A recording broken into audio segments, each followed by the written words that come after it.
Good evening, everyone. My name is Solomon Patray. Today I will be speaking about my second hack, part 1. As part of the objectives in this lab, 3 separate scanners, Nicto, OAZAP, Nessus, are used to help identify possible vulnerability within the system. This lab also utilizes CYB610 VM and Kali Linux to perform network enumeration, vulnerability scanning, and exploitation on the targeted system. I will identify and compare Necto and OAuth scanners. I will also identify and summarize CSRF and the cross-scripting. I will identify and explore 10 possible vulnerabilities, identify a hypothesis based on my findings, and I'll give a description of application techniques and tools used to identify and trace vulnerability to its root cause. And I'll identify the attack vectors used to hypothesize. Utilizing the Kali virtual machine, the following scans were conducted against CYB610 virtual machine. As you can see from this scan, you have the targeted IP address, you have the Kali machine and the CYB610 machine. The red arrows indicate vulnerabilities. Then I use the Nmap scan to flush out the open ports. And open ports are necessary for internet communication. However, they can be security risks. Nmap is an open source port checking tool that helps determine which port needs to be closed and which one needs to be open. As you can see from this scan, this Nmap scan, again, the red arrows are vulnerabilities. What stands out is the Apache 2.0 5.52. It appears to be outdated. This version of Apache is no longer supported and may have vulnerabilities that have not yet been patched. Other machine information vulnerabilities. This is a Necto scan. Necto is a vulnerability scanner used to identify vulnerability in the system for known vulnerabilities and weak configurations setting. So 3 vulnerabilities within this Necto scan. Apache out of date. This will allow the hacker to enter malicious code. Mitigate this by getting an updated version.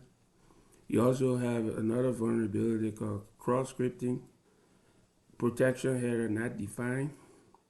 Again, this will allow hacker to enter malicious code. You mitigate this by including cross-scripting protection to prevent malicious code. And third, we have the web server return a valid response with a junk HTTP method causing a false positive. This is more of an issue for the scanner and not a security issue. A false positive is an error when using a vulnerability scanning tool. It is the result that indicates a vulnerability is present when it is not. This creates noise and resulting in unnecessary remediation work. Also from the Nicto scan, missing anti-clickjacking header.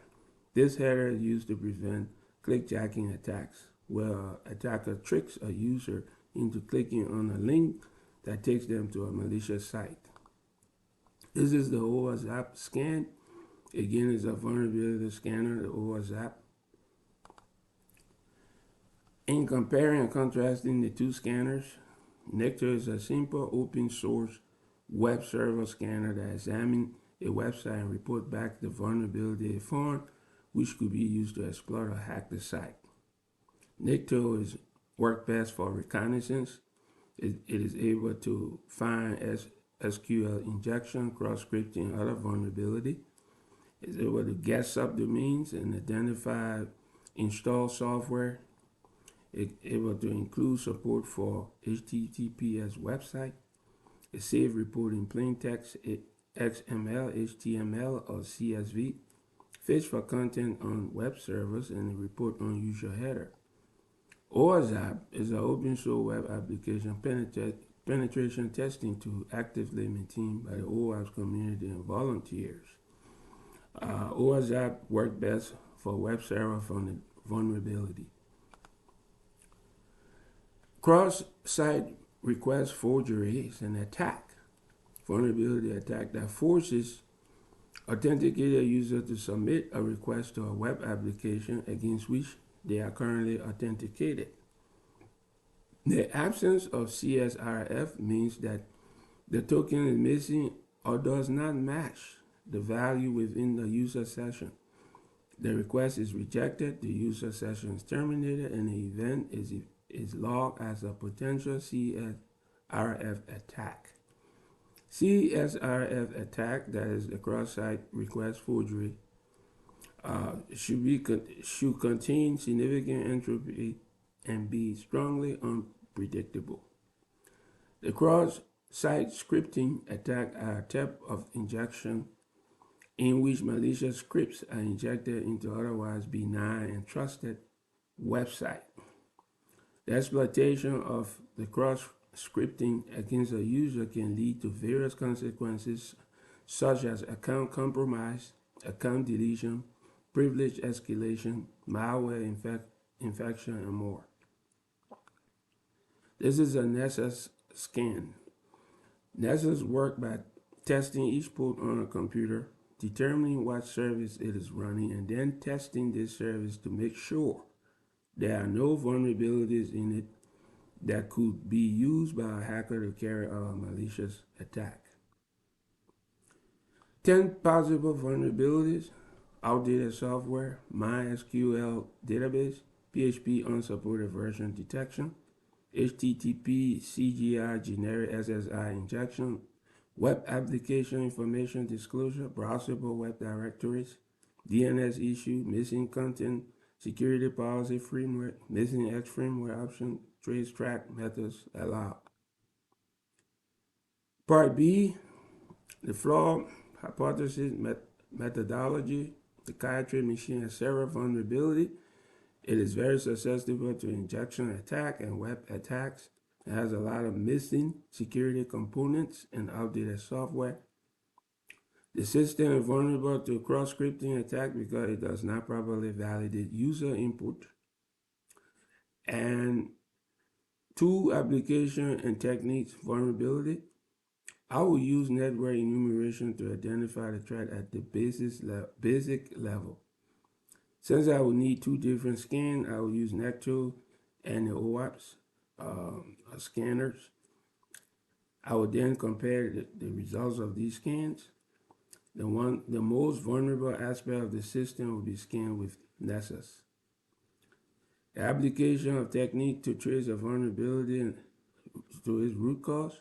Techniques like code review for errors, reverse engineering, and fuzzing can be used to trace a vulnerability to its root cause. The attack vector I will use to hypothesize is the SQL injection. And the vulnerability disclosure is the practice of reporting security flaws in the computer software or hardware. Vendors prefer to wait until a patch or other form of mitigation is available before disclosing the vulnerability to the public. Researchers, cybersecurity professionals, and enterprises whose sensitive data or system may be at risk prefer disclosing vulnerability as soon as possible. Vulnerability hypothesis and its root cause. Again, injection vulnerability allow attackers to inject malicious, hostile, untrusted data command queries into the application. This injection vulnerability may have been caused by programming error, such as failing to properly validate user input, which leads to data leakage or modification.